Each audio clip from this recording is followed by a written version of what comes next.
দেশের জনগণের বিপুল ভোটে নির্বাচিত তারেক রহমান নির্বাচনের সময় যেসব ওয়াদা করেছেন তা একে একে পূরণ করবেন বলে মন্তব্য করেছেন বিএনপি চেয়ারম্যানের উপদেষ্টা জয়নুল আবদিন ফারুক।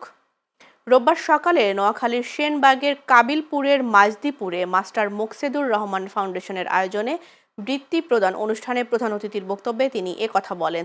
তিনি আরো বলেন, এদেশে আর দুর্নীতি হবে না, সোলারের নামে টাকা, টিআর এর নামে টাকা লুট হবে না। এ সময় সমাজ কল্যাণ মন্ত্রণালয়ের সচিব ডক্টর মোহাম্মদ আবু ইউসুফ, বৃত্তি আয়োজক কমিটির আহ্বায়ক ও আইসিটি মন্ত্রণালয়ের উপসচিব আবু নাসের টিপু ও জেএমআই গ্রুপের পরিচালক গোলাম মোস্তফা সহ আরো অনেকে উপস্থিত ছিলেন।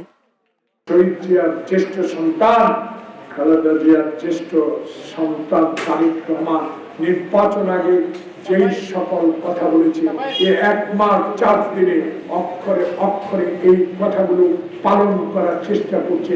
আপনাদের সহযোগিতা এর মধ্যেই ফ্যামিলিটা আপনি দিয়েছেন, আপনি